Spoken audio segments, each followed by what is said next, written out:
contenuto è questo: ma cosa è successo ieri? Cristea a me mi ha chiamato a una certa ora e mi fa: oh, vieni in playa, che tra un po' succede un casino.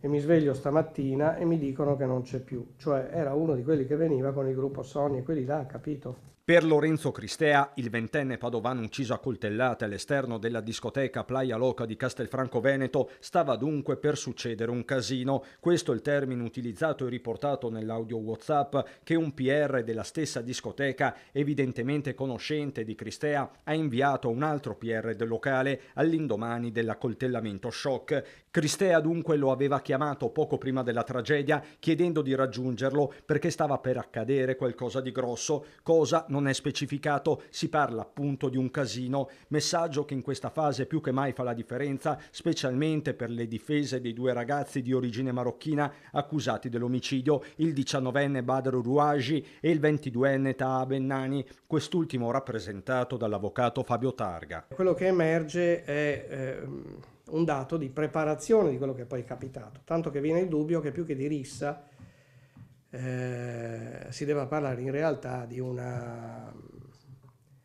un'attività punitiva posta in essere. Ecco. Non dimentichiamo che i ragazzi marocchini erano soltanto due, dall'altra parte c'era una specie di schieramento. Insomma, non una rissa, ma un agguato, una spedizione punitiva, e questo anche a seguito del clima già surriscaldato che si era registrato all'interno della discoteca. Per Targa, il suo assistito, Bennani, avrebbe tentato di riportare la calma dopo che il suo amico Badr era stato spintonato dal gruppo di Cristea. Quanto alle cause di tanta tensione, il legale sembra non avere dubbi. Ma questo aspetto sotterraneo è un aspetto più ristretto. Non è di carattere etnico, è di carattere semplicemente territoriale.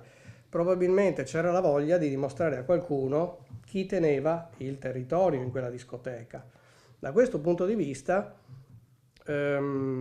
potrebbe darsi, è un'ipotesi che stiamo valutando, che la spinta fosse un'esplicitazione della volontà di dimostrare chi comandava in quel posto. Un altro capitolo riguarda la sicurezza e l'intervento dei buttafuori. I ragazzi marocchini sono usciti 20 minuti dopo rispetto all'accompagnamento all'esterno del gruppo che poi purtroppo ha contato il ragazzo morto. E questo pone un tema di controllo che riguarda anche i locali, che riguarda l'esterno dei locali. Dall'ipotesi della spedizione punitiva a quella della legittima difesa, il passo potrebbe essere breve. Per il momento lo stesso Fabio Crea, legale di Rouaji, si concentra sul vocale tra PR e quella frase pronunciata da Cristea: qui sta per accadere un casino. È un contributo molto importante che va a confermare quello che è stato detto